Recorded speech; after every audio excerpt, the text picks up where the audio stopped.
नमस्कार, निखिल कॉर्नर या YouTube channel सरांचं खूप खूप स्वागत आहे. तर आजच्या व्हिडिओमध्ये आपण पाहणार आहोत लाडकी बहीण योजनेसंदर्भात. तर लाडकी बहीण योजनेचे पैसे जर आले नाही तर आपल्याला हे काम करावे लागणार आहे.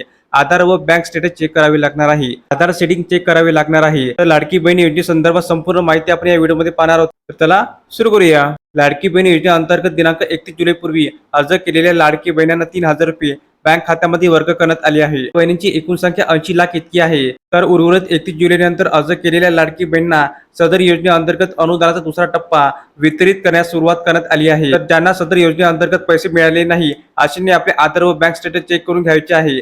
परंतु सदर लाडकी बहीण योजनेअंतर्गत आधार प्रणालीचे डीबीटी अनेबल नसेल तर सदर योजनेअंतर्गत आपल्या बँक खात्यामध्ये पैसे जमा होणार नाही. याकरता आपल्याला मोबाईलवरून सदर स्टेटस अनेबल आहे की नाही हे पाहू शकतो. याकरिता पुढील पद्धतीने सदस्य स्टेटस चेक करता येईल. सर्वप्रथम गुगलवर जाऊन https://www.npci.org.in या वेबसाईटवर क्लिक करावे. सदर लिंकवर सर्वप्रथम कन्झ्युमर या ऑप्शनवर क्लिक करावे. त्यानंतर भारत आधार सेटिंग अनेबल या ऑप्शनवरती क्लिक करायचे आहे. त्यानंतर रिक्वेस्ट फॉर आधार सेटिंग या ऑप्शनवर क्लिक करायचे आहे. त्यानंतर गेट आधार मॅप स्टेटस या ऑप्शनवर क्लिक करायचे आहे. त्यानंतर त्या ठिकाणी आधार नंबर व कॅप्शन टाकून चेक स्टेटसवर क्लिक करायचे आहे. चेक स्टेटसवर क्लिक केल्यानंतर आधार लिंक असलेला मोबाईल नंबर व एक OTP तो OTP सबमिट केल्यानंतर आधारचे स्टेटस दिसेल.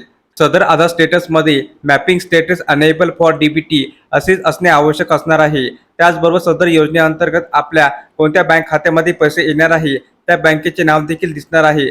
जर सदर स्टेटस दिसत नसेल तर बँकेमध्ये जाऊन सदर ऑप्शन अनेबल करून घ्यायचे आहे. तर आजच्या व्हिडिओमध्ये आपण पाहिलं की लाडकी बहीण योजनेसंदर्भात अतिशय महत्त्वपूर्ण माहिती. तर हा व्हिडिओ आपण आवडला असेल तर चॅनलला नक्की सबस्क्राईब करा, लाईक करा, कमेंट करा आणि असेच नवनवीन अपडेट मिळवण्यासाठी चॅनलला सबस्क्राईब करायला अजिबात विसरू नका. धन्यवाद.